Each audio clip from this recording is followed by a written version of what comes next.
외국의 자동차 회사하고 합작을 해서 만듭니다. 합작을 해서 만들 때 지분 비율을 외국 회사가 절대로 51% 이상을 갖고 가지 못하게 했어요. 경영에 참여하기 시작한 거는 벤츠가 돈이 없었기 때문에 그렇습니다. 벤츠에 대한 평가가 한 10년 전, 15년 전과 비교하자면 많이 떨어져 있을 거예요. 지금 나와 있는 벤츠의 디자인이나 제품이나 상품들이 중국용으로 만들어졌다라고 하는 거는 경영적 판단을 그렇게 했다. 전략적으로 과연 이 회사가 생각이 있나라는 의심을 계속 할 수밖에 없게 되는 거죠. 한때 기술, 품질, 신뢰의 상징이었던 독일차의 명성이 예전 같지 않다는 비판이 많습니다. 우선 독일 브랜드들의 중국 자본 비율이 어느 정도인가요? 일단 우선 선을 좀 긋고 나가야 되는 거가요. 독일 차들이 중국 자본이라고 뭉뚱그려서 얘기하면 BMW나 아우디는 굉장히 억울해할 겁니다. 예. 왜냐하면 실질적으로 중국 자본이 투자가 돼서 회사의 경영에 영향을 미치고 있는 거는 메르세데스 벤츠, 그러니까 다임러 그룹 하나밖에 없는 거고요. BMW 같은 경우는 브릴리언트 오토라고 해서 중국에서 조인트 벤처를 만들어서 현지 생산을 하고 있거든요. 거기에만 75% 정도 직접 소유를 하는 형태로 들어가서 브릴리언스가 25%만 있는 그거를 갖게 된 거가 첫 번째 그거밖에 없고요. 그다음에 아우디도 그 FAW 폭스바겐하고 조인트 벤처라든가 뭐 그런 것들에 뭐 10% 1%씩 상징적인 것밖에 없어요. 근데 이게 왜 그렇게 했냐면 애당초 중국 자동차 시장이라는 것 자체를 좀 이해를 할 필요가 있습니다. 공산 국가잖아요. 우리 모두가 알고 있듯이. 그래서 중국에 있는 자동차 회사들은 세 가지로 나뉘어요. 그러니까 우리나라를 기준으로 하면 현대자동차나 뭐 현대자동차, 기아, 뭐 르노도 있고 모두 한 있잖아요. 근데 이 우리나라에 있는 자동차 회사는 다 사기업입니다. 주주들이 그걸 갖고 있고 개인들이 그거를 운영하는 회사들이에요. 근데 중국은 국영 기업이 있고요. 국가에서 중국 중앙 국가에서 소유를 하고 운영하고 있는 회사들이 있고요. 그다음에 지방성에서 소유권을 갖고 지분을 갖고 운영하고 있는 회사들이 있고요. 그다음에 개인 회사들이 있습니다. 사기업들이 있는 거예요.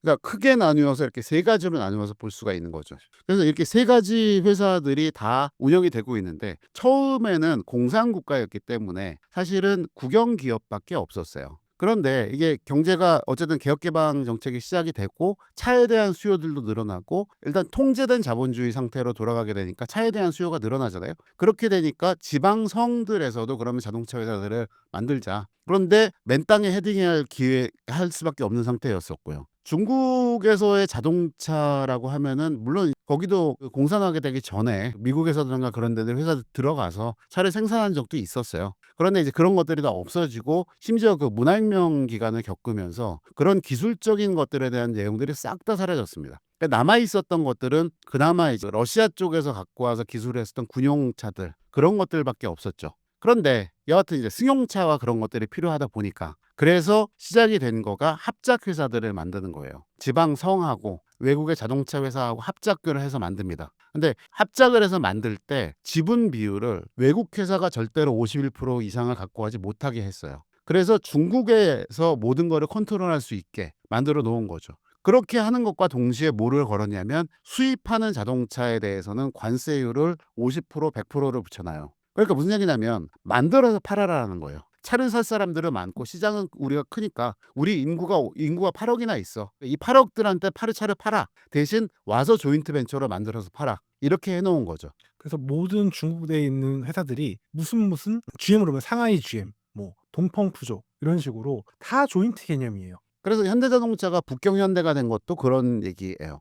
그러니까 북경자동차가 북경기차라고 거기는 쓰죠. 예, 북경자동차가 현대자동차하고 손을 잡고 공장을 세워서 거기에서 현대자동차의 차를 만들어서 판매를 했고요. 북경자동차가 벤츠랑 손을 잡고 벤츠를 현지에서 생산을 하게 됩니다. 그게 BAIC가 지분을 갖게 된 이유 중에 하나예요. 근데 조인트 회사로 해서 현지 생산하는 거에서는 그렇게 갔는데 어떻게 하다 보니까 이게 메르세데스 벤츠 본사에 다임러 본사의 지분을 9% 가까이 갖게 됐느냐. 경영에 참여하기 시작한 거는 독일 벤츠가 돈이 없었기 때문에 그렇습니다. 아주 단순한 얘기예요. 그리고 그 벤츠가 돈이 없어지게 된 것들이 사실은 전동화로 전환을 하기 위한 그 전에서부터 사실은 2000년대 중반 이후에 회사의 체질이 좀 바꿔보고 시장에 좀 더 집중하자라는 거를 하기 위해서 투자를 받기 시작을 했고요. 그 투자를 받은 거에서 일단 북경에서 받아온 게 9%. 그 다음에 지리의 대표인 르펀슈가 개인의 자격으로 9% 지분을 사죠.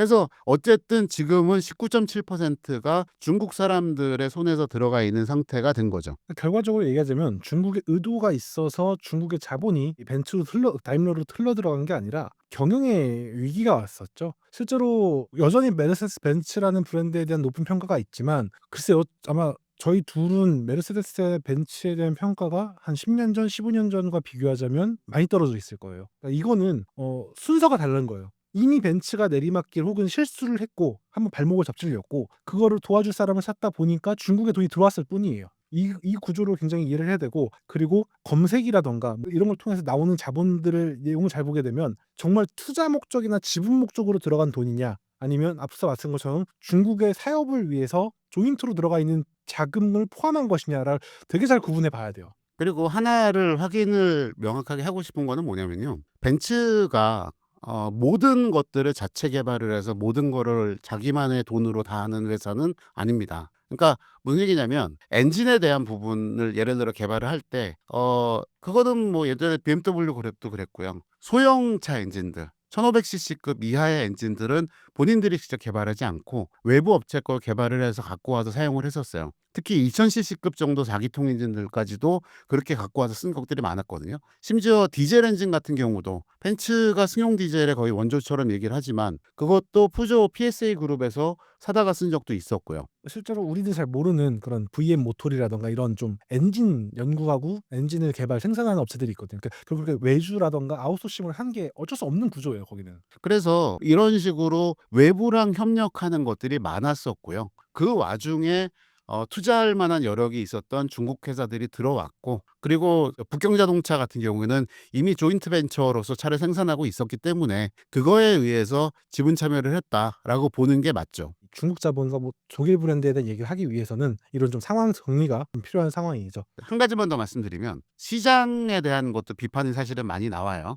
그래서 이제 중국에 많이 팔려면 어쩔 수 없이 중국 거를 해야 되지 않느냐라는 얘기를 하는데, 사실 이 부분에 대해서는 정확하게 좀 짚고 넘어갈 필요가 있습니다. 왜냐하면 벤츠가 200만 대 정도를 팝니다. 전 세계에 1년에. 그중에 한 68만 대, 그러니까 34% 정도를 중국에다 팔아요. 자, 이렇게 얘기하면은 우왕 34%나 파니까 중국 시장에 맞춰갖고 차를 만들지라고 생각할 수 있지만, BMW 220만 대 전 세계에 파는 것 중에 70만 대, 그러니까 미니 합쳐서 중국에다 팝니다. 33%예요. 아우디 160만 대 전 세계에 팔고 있는 것 중에 65만 대 중국에다 팝니다. 40% 가까이 돼요.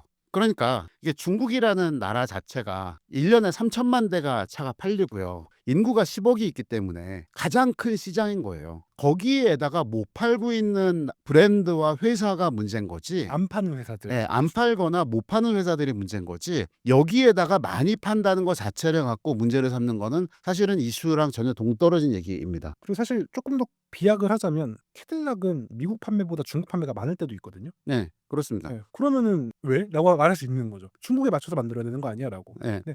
그래서 지금 나와 있는 벤츠의 디자인이나 제품이나 상품들이 중국용으로 만들어졌다라고 하는 거는 시장이 커서 혹은 걔네가 많이 팔기 때문이라기보다는 되려 더 큰 문제인데 경영적 판단을 그렇게 그렇죠. 했다라고 볼 수밖에 없는 거예요. 일단 좀 더 추가적인 얘기를 좀 하게 되고, 물어보셨던 게 한국에서 독일 3사 이미지를 좀 물어보셨잖아요. 요거는 사실 선배랑 저랑 의견이 굉장히 많이 달라질 것 같아요. 왜요? 벤츠 어떻게 생각하세요? 그냥 벤츠라고 생각을 하는데요. 저는 좀 AMG하고 벤츠를 분리해서 일단 보는 입장이기도 하고, 벤츠는 그냥 사는 사람들이 사는 차이고 BMW까지는 비슷해도 아우디에서 많이 달라지지 않을까요, 저희가? 근데 아우디는 지금 국내 판매량을 기준으로 보면은 사실은 독일 3사라고 부르기는 좀 아쉬울 정도로 아우디의 판매량이 줄어든 거는 맞아요.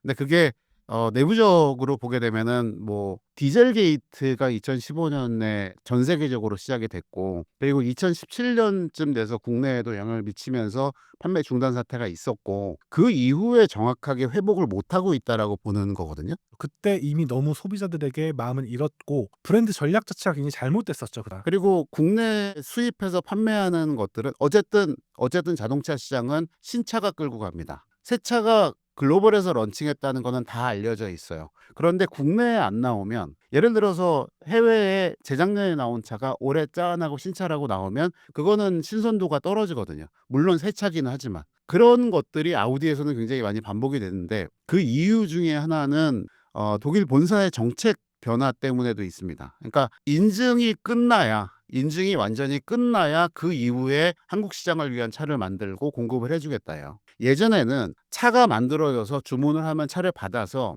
평택이라든가 그런 항해에 있는 보세구역 안에다가 세워두고 인증이 진행되고 인증이 끝나면 바로 그 차들을 출고를 했었어요. 근데 이게 안 되는 거예요. 근데 독일에서 주문을 넣고 차를 생산을 해서 가져오는데 빨리 갖고 와도 3달은 걸립니다. 제일 중요한 게 그냥 생산되는 게 아니에요. 설비랑 사양이랑 이런 것도 준비를 해 놔야 돼요.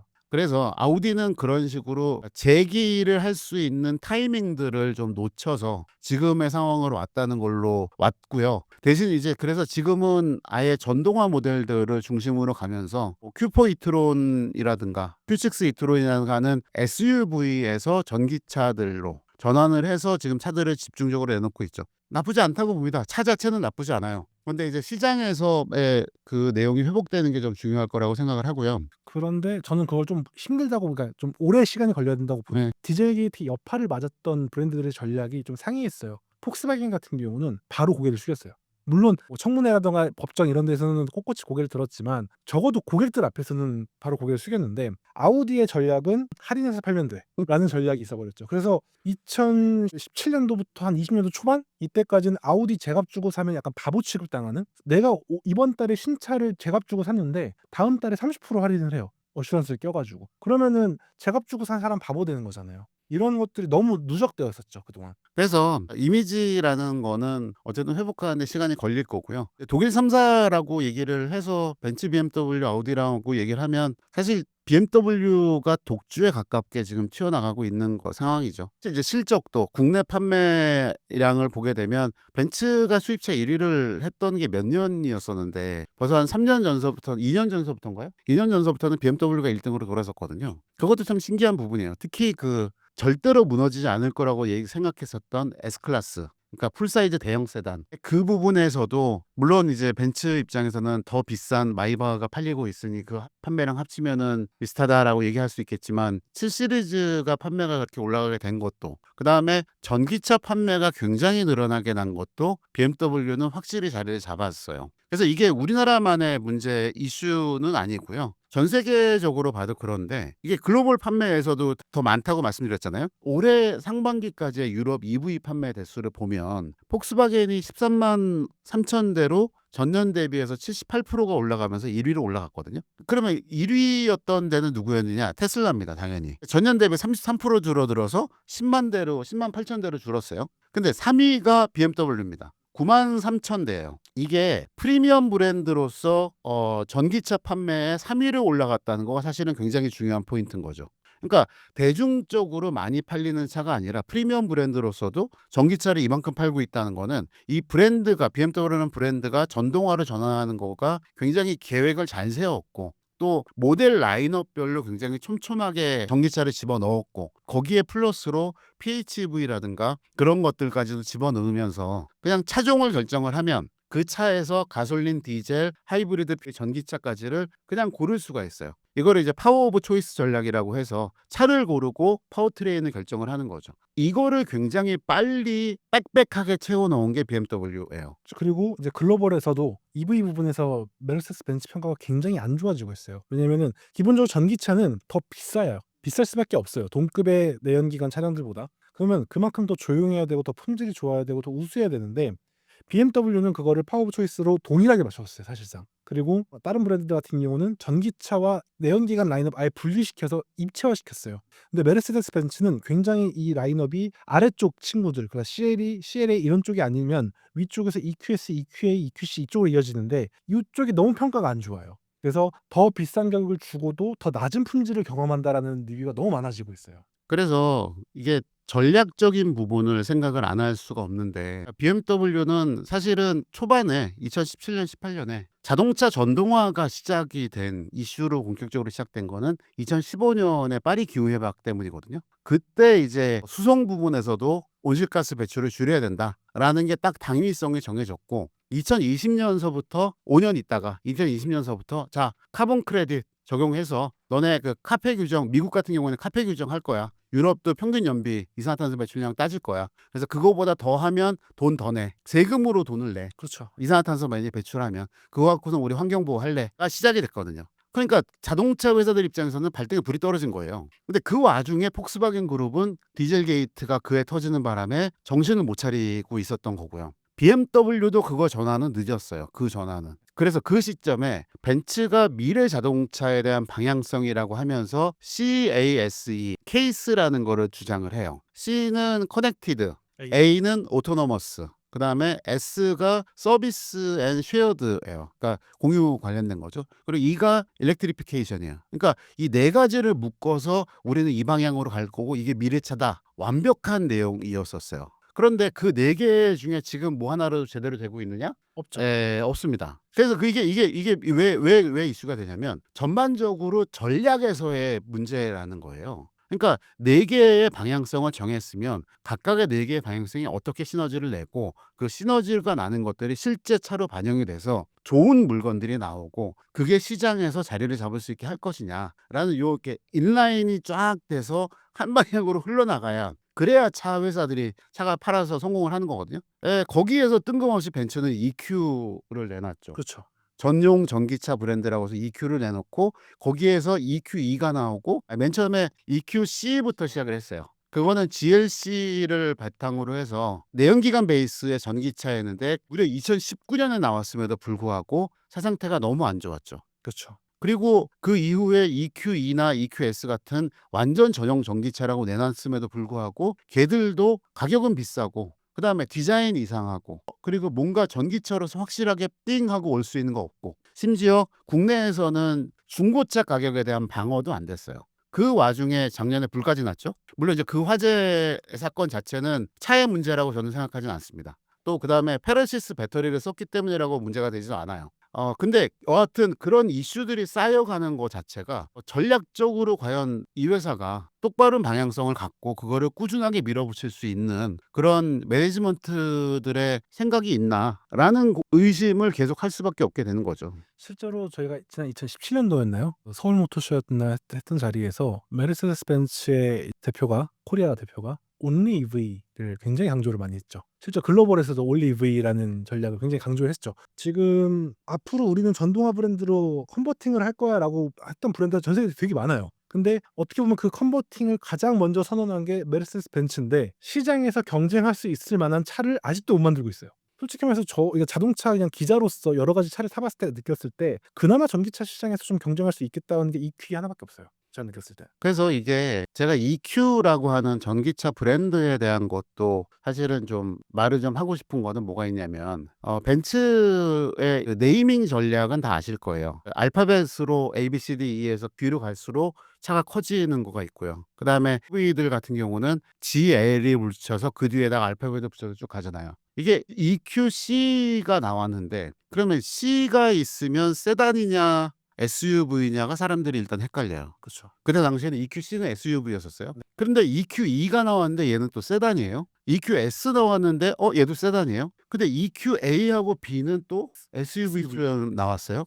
자, 그러면 얘네들이 그러니까 이게 아주 단적인 예예요. 시장에서도 헷갈리는 거예요. 도대체 EQ라는 브랜드에서 A, B, C, E는 무슨 의미인 거야? 그래서 아까 제가 말씀드렸던 BMW의 파워 오브 초이스 전략이 굉장히 똘똘했던 건 뭐냐면 그냥 3시리즈고 3시리즈의 X3고 X3가 전기차로 가면은 iX3가 되고 이런 식으로 아주 단순하게 보는 거예요. 그리고 현대자동차만 해도 그렇죠. 지금 있는 현대자동차를 봤을 때 그랜저, 그다음에 소나타, 아반떼가 세단이 있으면 얘네들은 아마도 나중에는 전기차가 나오겠지만 지금 현재까지는 내연기관과 하이브리드만 팝니다. 그렇죠. 그리고 아이오닉을 통해서 아이오닉 넘버링으로 그렇죠. 책을 구분하고 네, 있죠. 아이오닉이라는 서브 브랜드를 갖고선 전기차들의 새로 라인업을 깔고 있고 물론 이제 코나 일렉트릭도 있고요. 그다음에 코나 일렉트릭 같이 내연기관 베이스의 전기차도 있어요. 근데 그거는 서브 브랜드로서의 내용이 아니라 누가 봐도 코나 일렉트릭은 코나에서 파생된 차라고 생각을 하는 거예요.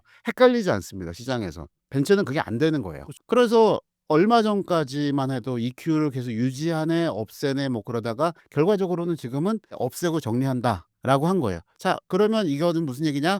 지금 현재 EQ를 타고 계시는 분들은 다음 모델은 없다는 얘기가 됩니다. 단종이에요. 브랜드의 헤리티지라든가 로열티가 사라져버리는 네. 순간이 돼버리는 거죠. 삽질을 하려면 정리를 잘 하든가 정리를 할 때 어떻게 정리할 건지에 대한 내용이 있어야 되는데 EQ2를 그럼 EQ 브랜드를 없앤 다음에 전기차는 앞으로 어떻게 나오나요? 에 대한 답이 없어요. 네. 그래서 최근에 나왔던 게 가장 어이가 없는 게 위드 EQ 테크놀로지라는 팬네임을 붙이겠다 해서 G클래스 모델에 위드 EQ 테크놀로지를 붙였죠. 우리가 어릴 적에 우리 아빠 슈퍼맨처럼 힘 세다, 우리 아빠는 울트라 캡처 세다 이런 식으로 돼버린 거예요. 이러다 보니까 브랜드의 가치도 떨어져지고 브랜드에 대한 전략도 되게 불투명해지는 거예요. 최소한 자기들이 이게 옳다라고 생각하기 전까지는 굉장히 오랜 시간 동안 연구를 했을 거란 말이에요. 근데 이게 아니라고 한다면 그 안에서 뭔가 확장시키고 발전시켜야 초반에 우리를 지지해줬던 고객들에 대한 로열티를 할 수 있는 건데 방임해버리는 거예요. 그래서 이 이야기를 우리 3부의 이야기로 돌아가면 중국 자본이 들어왔기 때문이라고는 생각을 안 한다는 거예요. 그러니까 벤츠가 지금 이렇게 어렵고 위기라는 거는 매니지먼트의 전략 미스에서 비롯된 것이지 중국의 자본에 의해서 간섭 때문이라고는 생각할 수는 없다는 거죠. 그리고 실제로 중국 자본들의 중국의 특징 중 하나가 일단 초반에는 돈을 굉장히 많이 밀어줘요. 작정하고 들어가면 굉장히 투자를 푸시를 많이 해주면서 성과가 날 때까지 기다려요. 특정 시간을. 그리고 그 시간이 지날 때까지도 성과가 안 나온다. 그러면 다시 자본을 뺍니다, 그냥.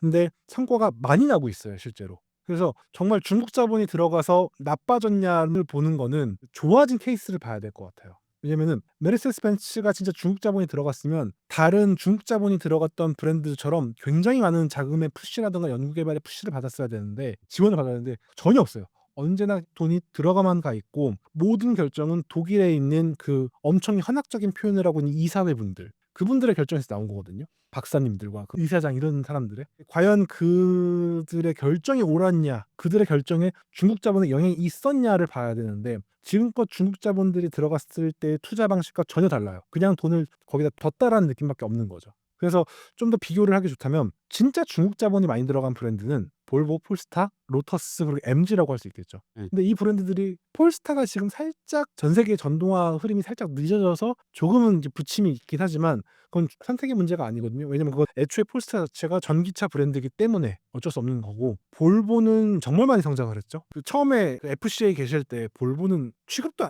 기대도 걱정도 안 하는 브랜드였잖아요. 사실. 그러니까 어떤 개념으로 생각을 하냐면 볼보는 굉장히 소규모 브랜드예요. 연간 생산량 자체가 50만 대가 안 되는 그리고 일부의 매니아들이 타는 차로 생각을 했던 게 사실은 기본이죠. 그리고 유럽 브랜드라고 하면 우리나라에서는 첫 번째가 독일, 두 번째가 영국이고 그다음에 이제 좀 안타깝지만 스포츠카로 할 수 있는 예쁜 쓰레기인 이탈리아 브랜드들이 있고 프랑스가 이제 푸조가 있고 그리고 이제 스웨덴의 볼보는 약간 좀 별종 같은 그런 거였었어요. 싹 볼보 이쪽들은 아스타라 그렇죠. 변태다. 예. 이런 취급이었죠. 근데 그게 메이저 시장으로 올라오고 그리고 메이저의 대우접을 받으면서 판매가 되기 시작을 한 거는 일단 상품이 좋아서입니다. 상품이 좋아졌어요. 그리고 SUV로의 전환하는 타이밍이 굉장히 빨랐고 그리고 볼보는 플랫폼 전략이 딱 두 개밖에 없었어요. XC90하고 그다음에 S90을 만드는 대형 플랫폼이 있고 그다음에 그 밑에 급들을 다하는 소형차가 불편에 있고 CMA가 있고 SPA가 있고 CMA가 있고 두 가지 플랫폼을 딱 해놓고 그다음에 엔진도 2000cc 4기통으로 하나로 통합을 해버렸습니다. 그리고 이거를 갖고서 여기다가 터보가 하나가 붙냐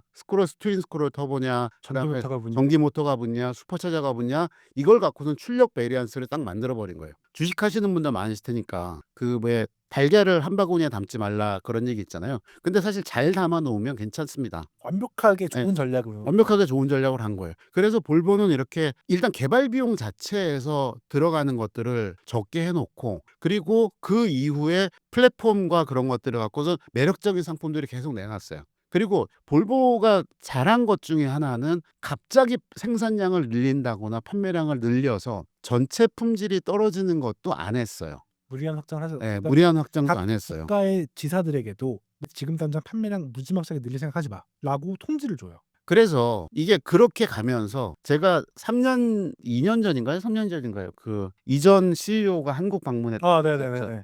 네, 한국에 왔었어요. 그 다이슨 출신의 CEO가 한국에 왔었거든요. 그때 왔을 때도 저희도 이제 그런 얘기들을 물어보고, 그러니까 전동화와 관련된 것도 물어보고 많이 그랬었어요. 근데 그 시점에서 이제 제가 이제 국내 법인 쪽에다가 물어봤던 게 그때가 이제 볼보가 처음으로 1년에 1만 대 판매를 넘기던 때입니다. 수입 국내에서. 시장에서는 이 만대가 굉장히 중요합니다. 만대 굉장히 중요한 중요해요. 포인트예요. 왜냐하면 1년에 1만 대씩 도로에 차가 나오면 이거를 고치고 정비를 해야 되는 서비스 센터의 이야기. 흔히 말하는 1만 대씩 나가면 도로에 다니는 차의 대수인 카팍이라고 하는 거가 생기고요. 그 카팍이 3만 대에 도달했다는 기준으로 봐요. 1만 대가. 그럼 3만 대의 카팍이 있으면 이 차들이 그다음 단계는 뭐냐면 신차 판매는 흐름을 받아서 계속 쭉 가게 되는데 이 차들을 제대로 서비스에서 받아줘서 정비를 하고 수리를 해서 만족도를 줄 수 있느냐가 그다음 단계로 올라가는 스텝이 되거든요. 이게 되느냐를 질문을 했던 적이 있었어요. 그런데 그때 이후로 그러면 어떻게 되느냐? 세일즈 네트워크하고 서비스 네트워크를 같이 확장을 하면서 지금 30 몇 군데예요. 그때 20개가 안 됐거든요. 그렇죠. 3년 만에 30 몇 군데가 된 거예요. 그러니까 지금 올해도 작년에도 15,000대 팔고 계속 10,000대 이상을 꾸준하게 팔아가는 브랜드가 됐죠. 좀 더 구체적으로 설명하자면 볼보가 이제 만대 클럽 들어가기 전에 2년 연속 두 자릿수를 그냥 쭉쭉 끌어올렸어요. 그럼 이게 무슨 얘기냐면 자칫하다가는 서비스 센터에서 사람들이 미어터지기 시작하는 거예요. 왜냐면은 판매 대수의 규모에 맞춰서 서비스 센터를 만들기 때문이죠. 근데 우리가 뭐 몇 개월 만에 서비스 센터를 만들고 이 체제가 안 되는 말이에요. 딜러들도 설득을 해야 되고 딜러들도 숫자를 해야 하기 때문에. 근데 이미 그런 걸 다 맞춰서 여유 있게 준비를 하면서 준비해 나간 거예요. 반대로 그걸 준비하지 못한 과거의 마세라티처럼 기블리를 통해서 폭발적으로 성장을 했는데 그 차들이 문제가 터져서 서비스 센터를 갔는데 수리가 안 돼요.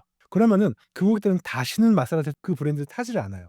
그런데 볼보는 그런 성장통도 잘 커버를 했어요. 그리고 또 하나는 아까 제가 이제 차에서 엔진하고 플랫폼이라는 거를 단순화시켰다고 말씀드렸잖아요. 그거에다가 플러스로 갔던 게 전동화 얘기가 거기도 기본적으로 들어갔어요. 그래서 전기차에 대한 개발하는 것들은 가자. 그래서 순수 전기차가 아니라고 하더라도 기존에 있던 전기차에서 내연기관차에서 전기차로 바꿀 수 있는 부분들은 해보자. 그래서 이제 XC90, 40 리차지들. 예, 40의 일반 SUV라든가 그다음에 쿠페 형태로 되어 있는 것들을 그거를 만들어 전기차로 전환을 했죠. 그리고 나서 나머지들은 그럼 어떻게 할 거냐는 거에서 하이브리드와 PHEV들을 다 꽂아 넣었어요. 그러니까 내연기관에서 디젤차 가장 먼저 단종시켰고요. 그리고 가솔린 차만 만드는 거에서도 하이브리드와 가장 먼저 했고요. 순수 가솔린도 폐기를 시켜버린 거죠. 그래서 이게 그런 그 전략적으로 그 다음 단계로 순수 전기차로 넘어가기 전에 중간 단계로 갈 수 있는 것들 그런 전략 안에서 살만한 차들을 잘 만들어낸 거예요.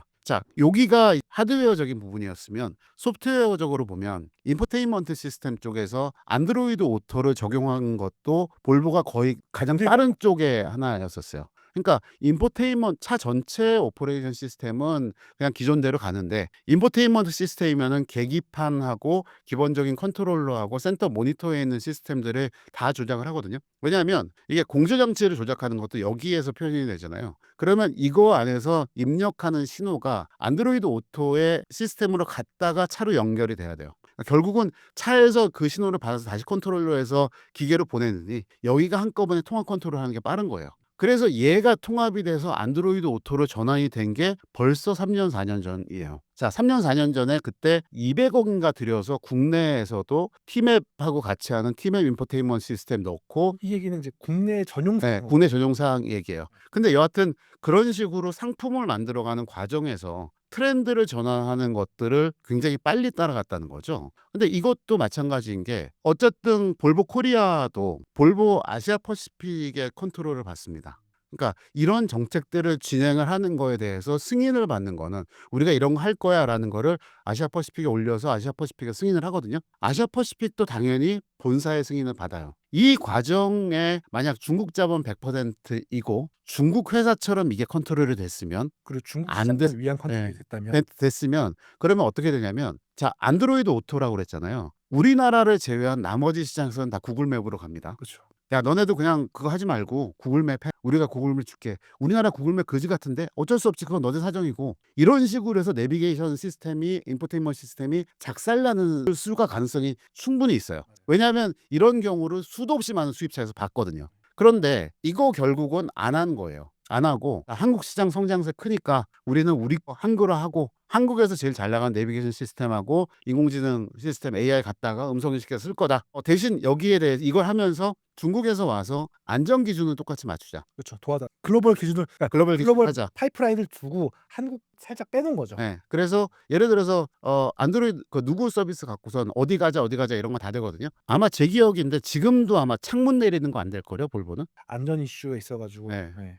그러니까 현대자동차 것들은 음성 인식을 하면 창문 내려줘, 창문 열어줘 하면 창문 오르락 내리락 해요. 근데 볼보는 이게 본사 안전 기준이 다르기 때문에 우리나라에서 그걸 안 합니다라고 해서 안전 창문 여닫는 거를 음성 제어를 안 해요. 그러니까 왜 이 얘기를 예를 들어서 하냐면 중국에서 만약 이거를 컨트롤을 했다고 하면 우리나라의 이 시스템 이렇게 절대로 안 되는 거고요. 아주 미묘한 부분 안전에 대한 기준이나 이런 거를 글로벌 스탠다드로 온라인을 해서 가는 것만 제어를 하지 관여가 들어온 부분이 없는 거예요. 사실 그래서 저는 100% 중국 자본이라고 하더라도 지금 볼보 지리가 100% 갖고 있죠. 그다음에 국내에 런칭해서 팔고 있는 로터스 같은 경우도 100%다 지리 자본입니다. 그렇죠. 나오는 차들 보면 기가 막히게 잘 만들어요. 그러니까 투자해서 좋은 차 만들어 보세요라고 맡겨놓고 아까 김 기자가 얘기한 것처럼 잘 가고 있으면 잘한다 하고 있는 거죠. 좀 더 얘기를 하자면 방금 말씀하셨던 게 간단해요. 뭐냐면 중국 자본이 집중했으면 중국만을 위한 거 그리고 매출만을 위한 걸 할 거예요. 하지만 지금 말씀하셨던 플랫폼 전략과 파워트레인 전략 이런 것들은 결과적으로 리스크 테이킹을 하겠다는 얘기예요. 그러니까 우리가 앞으로 결국은 전동화로 갈 건데 그 전에 다양한 절차를 거쳐서 리스크 테이킹을 하겠다는 굉장히 정교한 전략이 있었다는 얘기거든요. 근데 중국 자본이 더 많이 들어간 회사에서는 이상적인 로드맵이 나왔고 중국 자본이 조금 들어갔는데 휘청 있는 메르세데스 벤츠를 보고 저기 중국 자본 들어가서 그래라고 말하면은 앞뒤가 아주 안 맞는다는 얘기인 거죠. 우리가 지금까지 중국 자본이 들어갔던 회사 두 군데를 크게 비교를 하게 됐는데 결국은 그거예요. 내부의 최종 결정 권한이 누구한테 있고 그들이 어떤 결정을 했는지 잘 봐야 되는 거예요. 단순히 중국 자본 묻었네. 중국 묻었으니까 나빠. 라고 하는 건 굉장히 편협하고 과거 우리나라의 그 색깔론 같은 굉장히 나쁜 행위예요. 특히 심사위원 보신 분들 투자라든가 비즈니스라든가 이런 거에 많이 관심이 많으실 텐데 겉으로 드러나는 것보다 재무제표를 봐야 되고 숫자를 봐야 되고 그 안에 있는 구성 요소들을 봐야 되거든요. 그리고 그런 것들이 어떤 워크플로우를 통해서 진행을 되고 있는지를 분석을 해야 되지 그냥 누가 그렇다더라 혹은 그런 얘기가 많다더라라는 걸로 휩쓸리면 굉장히 가치 판단이 위험하다는 거죠. 그래서 아까 말씀드린 것처럼 메르세데스 벤츠는 중국 자본에 의해 흔들린 게 아니라 유럽에 계신 의사회들의 결정이 잘못됐다고 할 수 있는 거고 되려 중국은 중국 특유의 그 비즈니스 마인드라는 게 있거든요. 정해진 시간대까지는 푸시를 해주고 그리고 그 다음에 과실을 나누는 방식이 있어요. 그걸 통해서 볼보, 폴스타, 로터스, MG 같은 이런 브랜드들이 성장하고 도약하고 있고 지금 중국 내 브랜드들도 마찬가지요. 특정 시간까지는 성장을 할 수 있도록 정말 공산 당에서까지도 엄청나게 푸시를 해줘요. 그래서 후라던가 샤오펑이라던가 LM 모터스라던가 이런 많은 브랜드들도 등장을 하고 다만 시간이 지나고 지켜봐요. 그래서 시간이 지났는데 기준에 미달이 돼 킹패업을 시켜버려요. 이런 게 중국의 전략이지 그 중국의 자본의 비즈니스 전략을 메르세데스 벤츠로 기준으로 보면 굉장히 잘못된 생각이다. 그렇게 설명을 드릴 수 있겠습니다. 그래서 지금 벤츠가 저렇게 헤매고 있는 상황은 그냥 잘못한 거예요. 전략을 잘못 세웠고 전동화로 전환하는 거에 대해서 잘못 생각했고 그리고 여러 가지 부분에서 그거 한다고 내연기관차에 신경 못 쓴 부분도 있고요. 여러 가지 부분에서 잘못을 생각을 한 거지 그게 중국 자본 때문이라고 보기에는 어렵다는 거고요.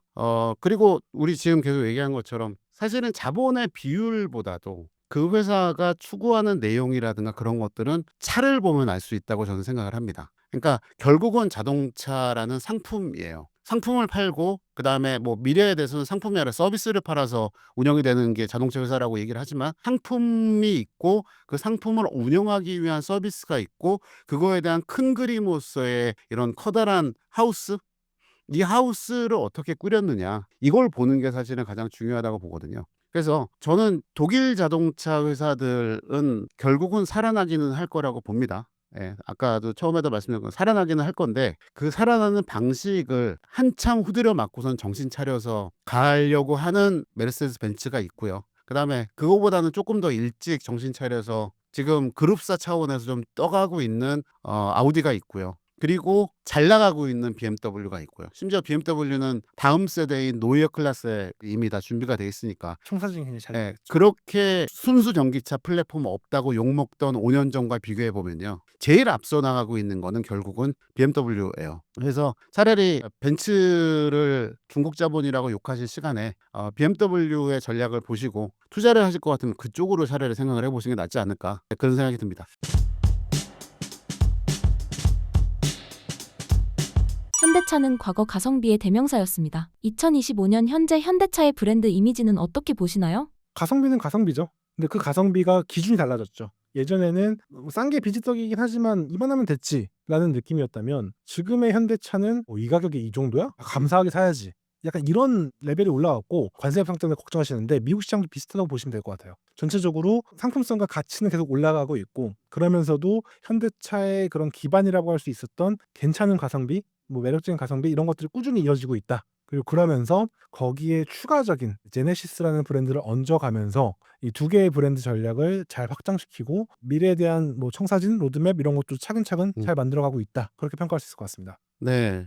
자동차를 큰 그림에서 보면 우리 모두가 알고 있다시피 1886년 칼 벤츠가 1호차 내연기관이 달려있는 1호차를 만들면서 차가 시작됐다고 얘기를 하잖아요. 근데 사실 그 이전에 이미 전기차들은 많이 돌아다니고 있었고요. 그리고 전기차들은 그때 당시에 훨씬 더 많았었고 그렇죠. 자동차는 많았었습니다. 근데 내연기관 차가 그게 하나여서 그랬던 건데 근데 그러면 초반에 1800년대, 1900년대 중반까지 1950년대, 60년대, 70년대까지로 오면은 그때는 유럽과 미국이 자동차를 발전시키는 기술들을 쭉 이끌어왔어요. 그러다가 70년대 중반, 후반이 넘어가면서부터 일본이 거기에 참여를 오일 쇼크가 터지면서 네. 전 세계 자동차 시간 판도가 딱 바뀌었고 마침 작은 엔진과 작은 차를 많이 만들었던 일본이 부각이 된 거죠. 거기서. 거기에 훅 들어왔죠. 현대자동차는 그러면 언제쯤 돼서 역사 그 세계 시장에 동장을 했냐면 80년대 중반 정도, 중후반 정도부터라고 생각을 해요. 포니가 만들어져서 75년에 76년서부터 수출이 됐다고 하지만 사실은 그건 이제 남미 시장 쪽으로 나갔던 것들도 있고요. 그러니까 메인스트림은 아니었던 거예요. 네, 그리고 80년대에 이제 포니2나 그런 차들을 캐나다로 수출을 하기도 했었고 거기서 생산하려다가 망한 것도 한번 있었고요. 여러 가지 일들이 있었는데 80년대 중반 들어서야 이제 세계 시장에 그러니까 특히 이제 북미를 중심으로 해서 조금씩 진출을 하기 시작을 한 거예요. 그러고 90년대는 일본 차들이 사실은 휩쓰는 시기가 되죠. 왜냐하면 버블 경제 시기에 미친 짓들 정말 많이 했거든요. 일본 스포츠카들 90년대 나온 차들이 거의 전 세계에서 휩쓸었고요. 그때가 이제 어떻게 보면 그 버블 경제가 꺼졌을지 몰라도 그때 만들어졌던 브랜드에 대한 충성도가 어마어마하게 된 거죠, 사실은. 그래서 그때 보면 아주 상징적인 예가 그거였었어요.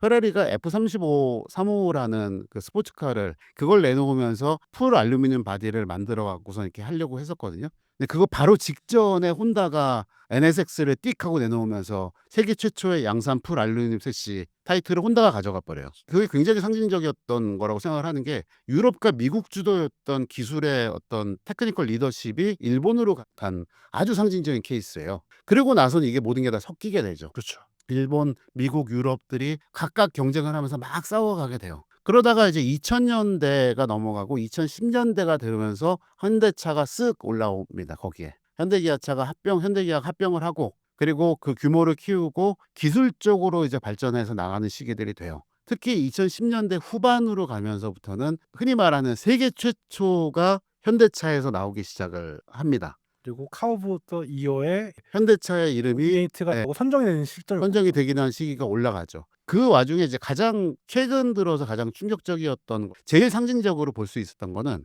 그때가 2018년인가요? CVVD를 발표했던 게 그러니까 이건 뭐냐면 자동차의 내연기관에 보면은 밸브가 있습니다. 공기가 들어가고 나가는 거를 제어하는 밸브예요. 근데 이 밸브를 제어하는 기술은 세 가지밖에 없어요. 밸브가 언제 열리고 닫힐 것인지를 제어하는 VVT, 베리어블 밸브 타이밍 기술이에요. 그다음에 베리어블 밸브 리프트가 있습니다. 그러니까 열리는 양을 얼마만큼 조절을 할 건지. 이게 이 두 가지는 뭐 VVT하고 VVL은 뭐 포르쉐가 개발했다는 얘기도 있고 BMW가 개발했다는 얘기도 있고 특허는 포르쉐가 했는데 양산차에는 BMW가 했네 그런 식으로 그리고 토요타도 언제 했네 뭐 이래갖고는 되게 섞여 있어요. 그런데 그 밸브에 관련된 기술 중에 하나가 열려있는 시간입니다. 열려있는 시간, 그러니까 듀레이션을 조절하는 기술은 현대자동차가 세계 최초로 개발을 했어요. 자, 여기서 포인트는 세계 최초입니다. 세계 최초라고 하는 거는 그동안에 이 기술을 포르쉐, 벤츠, BMW, 영국 회사들, 일본 회사들도 다 못 만들고 있던 거를 혹은 굳이 필요 없어서라고 생각했던 거지만 그거를 현대자동차 그룹에서 처음으로 개발을 한 거예요. 그거가 혼다 NSX를 갖고 주도권이 넘어갔던 것처럼 기술적 주도권도 현대자동차 그룹으로 넘어오게 된 그 포인트라고 저는 생각을 해요. 그리고 저는 그 장면이 좀 큰 패러다임의 역전이라고 했었던 게 사실은 이제 그동안 전체적으로 보면 유럽 차들이 전체적인 패키징에서의 매력이 있었고 미국 차들은 그런 실용성이라든가 특별한 가치 이게 있었고 일본 차들이 머시너리 테크니션 그러니까 기술적 완성도가 되게 높은 평가를 받았었는데 그때 당시 비슷하게 닛산에서 꺼내든 카드가 있었어요. 그 가면 100이랑 가변 기술이죠. 그렇죠. 가변 배기압 터보 엔진의 배기 압축비를 바꿔주는 그러니까 압축 폭발비를 바꿔주는 기술이었는데 이게 이론적으로 본다면 굉장히 선진적인 기술이었거든요.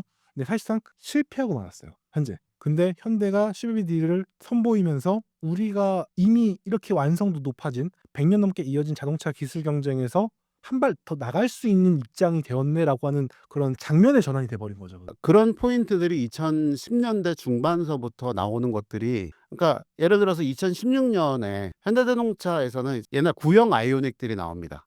그러니까 하이브리드, PHEV, 그다음에 배터리 전기차를 하나의 플랫폼에 만들어서 판매를 해요. 그리고 2018년, 19년이 되면 현대 코나가 SUV가 나오는데 걔는 심지어 가솔린, 디젤, 하이브리드, PHEV도 있었고 배터리 EV도 있었어요. 그러니까 현존하는 차의 파워트레인으로 쓸 수 있는 거가 다 올라간 차예요. 그러니까 2016년에 나왔던 아이오닉 무리하고 기아에서 나왔던 니로가 같은 플랫폼에 같은 파워트레인 썼거든요. 이렇게 만들었던 것도 사실은 세계 최초예요. 이게 잘 안 알려져 있는 포인트인데 왜 이게 중요하다고 지금 보냐면 그 이후에 이제 여러 회사들이 전동화 얘기를 하고 배터리 전기차를 만들어야 된다. 그다음에 배터리 전기차가 예상보다 배터리 가격이 안 떨어지고 그다음에 보급이 잘 안 되니까 하이브리드를 해야 된다. 막 마구마구 그렇게 삽질들을 하고 있거든요. 근데 현대자동차 그룹은 다 해본 거예요. 하이브리드도 현대자동차에서는 이제 2009년에 나온 아반떼 하이브리드를 처음이라고 얘기를 하는데 실제로는 걔는 이제 마일드 하이브리드에 가까운 애였고요. YF 소나타의 가솔린 하이브리드가 풀 하이브리드로 처음 나온 게 그게 2013년인가 아마 그럴 거예요. 그리고 게다가 그 이전에 굉장히 특이했던 LPG 하이브리드라는 그렇죠. 아주 네. 신기한 기술을 만든 근데 결정적으로 걔네들은 그것들이 다 독자 기술로 개발을 했다는 거죠. 내재화가 됐다라고 네. 표현하는 그리고 전기차만 하더라도 그 블루온이라고 하는 지금의 모닝 사이즈의 거를 만들어서 했던 게 2011년이고요. 그리고 그거를 베이스로 해서 기아의 레이 경차에다가 얹어서 전기차를 내놨던 게 같은 해였었어요. 그러니까 무슨 얘기냐면 현대차 그룹은 전기차를 만들어 본 게 2011년서부터 시작해서 벌써 14년이 된 거예요. 그러니까 아까 제가 말씀드린 것처럼 벤츠가 EQC라는 전기차를 처음 만들어서 양산해서 판매한 게 2019년이었으니까 8년 차이가 나는 거죠. 이거를 자동차라는 기계를 만드는 회사들에서는 절대로 무시할 수가 없습니다. 그러고 나서 현대차는 EGMP라고 하는 독자적인 전용 플랫폼을 만들고 21년, 22년에 전용 모델들을 쭉 내놓으면서 전기차 쪽에서 확 뛰었고요. 그 다음에 가장 포인트가 되는 게 내용이 재작년에 나왔던 아이오닉 5N이죠. 그거가 물론 이제 650마력, 최대 650마력이라는 출력이나 이런 거는 사실은 전기차 쪽에서 그렇게 큰 건 아니에요. 뭐 오릴 드라이브가 어떤 제로백이 몇 초다 이런 거 별로 큰 건 아닙니다. 그런데 그 차가 전기차에서 전기차 중에 퍼포먼스카로 올해의 차를 전 세계로 휩쓸었거든요. 그거는 딱 하나 이유예요.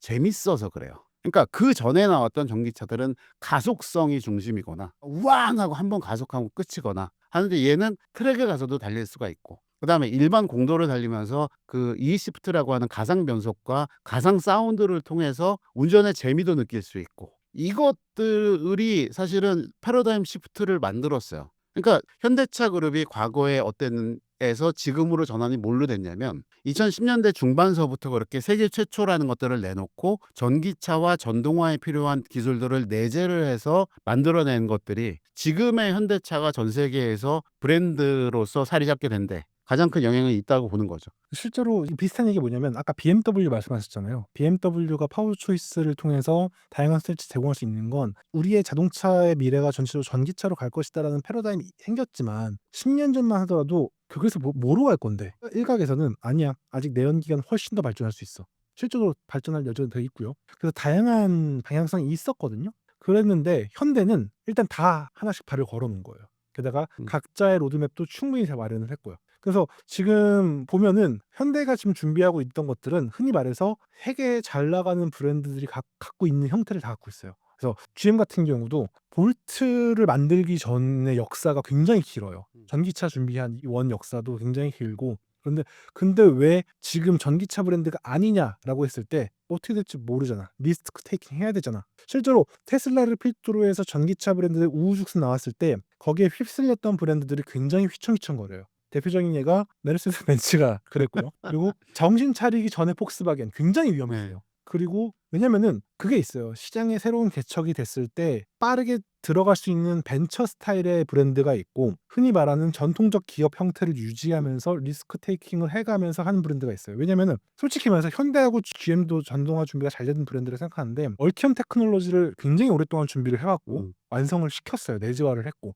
올해부터 캐딜락은 신차를 미친 듯이 터트리고 있고요. 현대도 올해부터 시작해서 정말 이제 꾸준히 터트릴 준비가 된 거거든요. 이미 모든 준비를 다 해왔던 거예요. 근데 아까 아이오닉 5N을 굉장히 중요하게 여긴 게 뭐냐면 10년 전에 제네시스가 현대 브랜드로 처음 나왔을 때 그때 15년 말에. 굉장히 좋다 했지만 제네시스 하면 안 돼? 라고 이렇게 말하는 사람이 있을 때 한마디 했어요. 야, 감성이 없잖아. 감성이. 벤츠 감성, BMW 감성 얼마나 좋은데. 그런 사람 되게 많았거든요. 근데 전기차 시장에서 현대가 감성을 만들어냈다는 거예요. 이건 굉장히 큰 의미가 있는 거예요. 왜냐면 그동안의 현대는 패스트 팔로워로서 뭐 감성 있으면 좋은데 우리는 그게 아니에요. 일단 페이퍼 스펙과 데이터상 드러나는 스펙을 더 좋게 만들어야 돼. 이거에만 매몰됐던 브랜드거든요. 그래야 살아남을 수 있으니까요. 그래야 가성비가 좋은 걸 입증할 수 있으니까요. 그런데 그런 브랜드가 제네시스라는 프리미엄 브랜드를 굉장히 잘 안착시키고 있고, 그리고 아이오닉 5N이라는 그걸 상징하는 차를 만들고 아이오닉 6N으로 이어지고 있죠. 물론 이 차들은 많이 팔리지 않을 거예요. 아이오닉 5N과 아이오닉 6N은 많이 팔릴 건 아닌데 현대라는 브랜드가 어느새 이런 차도 만들고 이런 아이코닉한 헤일로카를 만들어서 내놓을 수 있을 만큼의 여유와 경륜과 준비가 됐다라는 거. 그리고 이런 게 단순히 저거 유행이니까 해봐가 아니고 그 안에 한국인 임원이 자리에서 로드맵을 갖고 노력을 하고 이뤄내고 있다라는 거. 이런 게 현대차가 갖고 있는 포텐셜과 현재의 역량이라고 볼 수 있는 거죠. 그래서 이게 그 현대차가 어쨌든 놓지 않고 기술을 계속 개발을 했다는 거에 대표적인 예 중에 하나는 수소 연료 전지 쪽이에요. 그러니까 그게 언제 만들어졌냐면 2000년에 처음 2000년 98년 99년도에 그때 당시에 전 세계에 수소 연료 전지 차에 대한 붐이 불었어요. 캘리포니아 지역에서 저공해차라는 제로 에미션 비클이라는 거 규제 시작하면 전기차 팔아야 되고 무공해차 팔아야 되니까 그런 차 만들어야 되라고 전 세계적으로 유행을 했었습니다. 그때 당시에 저도 기자 현직으로 있었고 일본의 도쿄모토살롱인가를 도쿄모토쇼인가 도쿄살롱을 취재를 갔다가 99년에 그때 취재를 갔다가 거기에서 벤츠가 만들었던 A클래스 갖고 만들었던 퓨얼셀 그 차를 시승도 했었어요. 그러니까 벤츠도 그때 이미 양산차 수준으로 갈 수 있는 수소연료 전기차를 만들어서 갖고 있었거든요. 그런데 벤츠는 그거를 포기한 거죠. 그냥 싹 지워버린 거죠. 네, 그냥. 싹 지워버렸어요. 없애버렸어요. 그러고 내연기관 차들 계속하고 디젤차 계속 만들고 그렇게 했던 거죠. 근데 현대차는 그때 그거를 보고 미국에 가서 수소연료전지 우주선에 들어가는 거 회사랑 제휴 맺어서 갖고 와가지고 산타페에다가 얹어갖고선 처음 돌아다니는 차를 만든 게 2000년이거든요. 그 이후에 계속 그 연료전지를 국산화해오는 거를 계속 해온 거예요. 그래서 결국은 2013년에 세계 최초로 수소연료 전지차를 얹은 거를 양산을 해서 판매를 하고, 그 다음에 2018년에 넥소가 나오면서 연료전지를 얹어서 가는 전용 모델 플러스 2세대 모델이 나온 거예요. 그러니까 지금 현재 넥소가 이제 7년 8년 만에 나왔으니까 얘가 이제 3세대 모델이 됐죠. 전 세계 어느 자동차 회사도 연료전지 전기차에 3세대가 나온 건 없습니다. 그쵸, 기술적으로 그렇죠. 기술적으로 그게 없어요. 그러니까 이게 왜 중요하다고 계속 말씀을 드리냐면 토요타도 미라이를 2015년에 내놓고 2018년 19년 돼서 2세대 모델로 발전을 시켰어요. 그다음에 혼다도 그때쯤 돼서 시작을 해서 지금 혼다는 미국에서 CRV 있죠. 혼다 CRV라는 투싼만한 SUV에다가 연료전지 시스템하고 플러스로 걔네는 PHEV를 붙여갖고선 그 차를 판매를 하기 시작을 했습니다. 세 군데 말고는 중국 회사들 몇 군데밖에 없어요. 현재로서는. 그러면 포기하지 않고 기술을 계속 가지고 있었다라는 게 사실은 지금의 장점이에요. 우리나라에서 수소연료 전기차가 앞으로 팔리냐 그게 미쳤냐 차값이 6천만 원이면 내가 저걸 왜 사네 그런 얘기를 하지만 네, 그 얘기 맞아요. 그렇게 생각할 수 있어요. 앞으로 볼륨은 늘지 않을 네. 거예요, 많이. 그렇게 생각할 수 있는데 연료전지를 자동차에 얹어서 실제 도로에서 다니는 것들을 기술을 갖고 경험을 갖고 있다는 것 자체가 그게 굉장히 큰 미래에 대한 대비책이 되는 거죠. 15년 전에 블루온을 처음 만들었을 때 현대가 그거 주행 가는 거리가 120km도 안 됐거든요. 최고 속도 80km, 90km밖에 안 됐고요. 그래서 레이 EV가 처음 나왔을 때 걔가 최초의 고속 전기차였어요. 110km, 최고 속도 110km가 나와서 그거 나왔을 때 저 차 어디다 쓰냐, 어디다가 하냐 그런 얘기 있었던 거랑 똑같이 지금의 넥소도 사실은 그런 개념인 거예요. 앞으로 10년 후에 이게 어떻게 될지 몰라요. 글로벌에서. 그렇죠. 갑자기 어느 날 갑자기 전기에 대한 부정적 인식이 커질 수도 있는 거고 정말 큰 문제가 터질 수도 있는 거기 때문에 아무도 모르는 거거든요. 그래서 여기서 또 피업을 찾을 수밖에 없는 거예요. BMW도 퓨얼셀 기술을 계속 연구 개발을 하고 있는 거고 그리고 BMW는 그거를 하면서 제휴를 한 거가 토요타랑 했고요. 토요타는 일본 그러니까 내부적으로 연료셀을 그러니까 퓨얼셀을 계속 만들면서 중국에 가서 그거를 굉장히 많이 뿌리고 있거든요. 이게 왜 뿌리고 BMW에다가 그걸 주고 제휴를 하겠냐는 거예요. 연료전지에 대해서 글로벌 스탠다드를 독점을 해버리면 그게 끝인 거예요. 그걸 위해서 계속 밑밥을 깔고 있는 거죠. 그러니까 BMW가 작년인가 영종도에서 수소연료 전기차 갖다 놓고 시승도 거기서 태워주고 그랬다는 것 그쵸. 같은데요. 운행도 하고 거기에 충전 시스템이랑 그런 거 다 갖고 왔었거든요. 저는 그때는 차는 가서 보지는 못하고 수소 가스 충전 시스템들을 쫙 보는데 미라이 발표할 때 나왔었던 일본 회사들 쫙이에요. 그러니까 이게 연료전지 차라는 거를 만드는 것뿐만이 아니라 이거를 수소를 만들고 보관을 하고 운송을 해서 공급을 하는 것까지 사용을 하는 것까지의 이 생태계를 일본에서 만들고 싶어 하는 거거든요. 이거를 만들어 놔야 어쨌든 미래에 한 영역을 차지할 수가 있으니까. 그런 것들을 지금 현대도 하고 있고 하고 있다는 거가 미래에 대한 대비책으로서 준비를 잘하고 있다는 생각이 드는 거죠. 그리고 다행히 현대하고 토요타가 함께 가려고 하는 약간 의사가 많기 때문에 전환이 됐을 때 바로바로 준비할 수 있는 그런 시기가 된 거죠. 둘이서 다 해먹으면 좋겠다는 생각도 들어요. 그렇죠. 현대차의 앞으로 남은 과제나 해결해야 할 고질적인 문제점이 있다면 어떤 게 있을까요? 일단 제가 서두를 던지자면 체질 개선을 좀 해야 되고요. 그리고 브랜드의 가치에 대해서 진지하게 좀 고민을 해봐야 될 것 같고요. 제네시스의 유럽 시장에서의 성장이 가장 큰 화두가 될 것 같고 그 외에는 뭐 크게 걱정될 건 없는 것 같아요. 이미 폼팩터라던가 기술 규격이라던가 이런 부분에서 워낙 앞서 있기 때문에 브랜드에 대한 가치를 전통적인 임원진들과 최근의 임원들 그리고 해외에서 유입된 임원들이 생각이 과연 정리가 잘 되어 있느냐라는 게 굉장히 큰 범위에서 전 걱정이에요. 큰 그림에서의 방향성이 명확하느냐가 제일 걱정이라기보다는 궁금한 부분이고요. 대신 이제 몇 가지를 이야기하자면 현대자동차가 가장 늦은 거, 미래차에서 가장 늦은 거는 SDV 부분입니다. 그러니까 올해 들어서야 송창현 사장이 와서 앞으로 미래에 운영하게 될 시스템하고 그러니까 플레오스라고 불렀죠. 플레오스를 포함을 한 운영 시스템들에 대한 것들을 올해 발표를 했어요. 이게 2년 전에는 나왔어야 되는 내용입니다. 연구개발 시간과 실증과 예. 절차까지 생각을 하자면 포함을 하자면. 그리고 그래서 그 플레오스가 있는 차가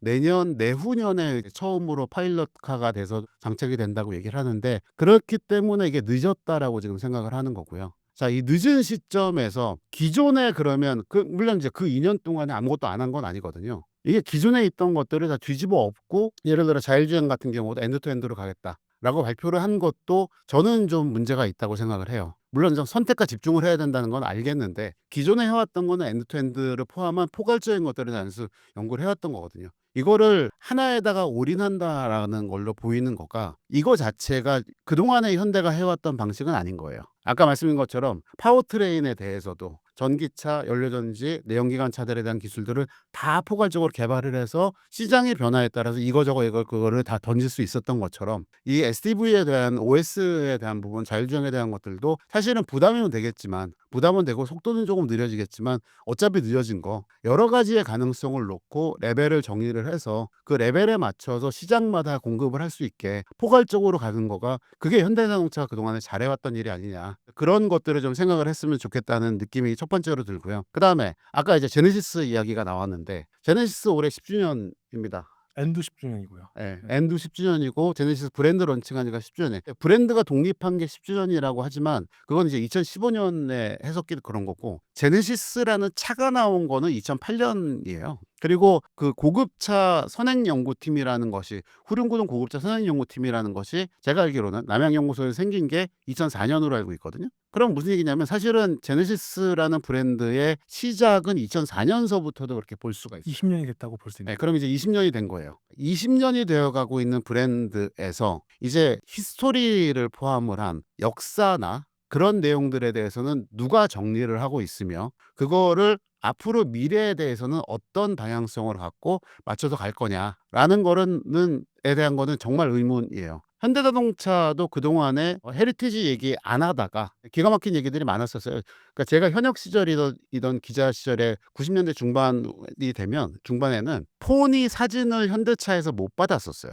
그거는 아주 간단했습니다. 왜냐하면 정세영 회장님이 만들었던 차거든요. 그러니까 그때 정몽구 회장님의 그 라인이 아니라는 거죠. 그래서 이게 무슨 뭐 볼드모트도 아니고 이름을 이야기 못하는 그분이 만든 것들은 그렇게 안 돼요. 이게 그랬던 게 바뀌었어요. 바뀐 게 불과 10년이 안 됐습니다. 그러니까 정의선 체제가 되면서 그게 네, 아마 좀 바뀐 거죠. 정의선 체제가 되면서 헤리티지라는 것도 살리기 시작을 하고 그러면서 이제 포니에 대한 이야기도 하고 헤리티지 행사도 하고 그리고 폰이 나온 지 70주년 비전 N74도 나오고 그다음에 뭐가 있었냐면 45 지금 아이오닉 5가 된 45 컨셉트카가 그게 폰이 나온 지 45주년으로 해서 나왔던 거였거든요. 그러니까 이게 헤리티지로서 이렇게 살아나가고 있는 것까지는 이제 알겠어요. 그런데 그게 그 헤리티지라는 거를 브랜드가 유지하는 거는 굉장히 포괄적인 부분에서 가야 됩니다. 그러니까 이게 일회성으로 끝나면 안 돼요. 작년 재작년에 포니에 대한 거 갖고선 현대차가 굉장히 여러 가지 이벤트를 했어요. 그 이후에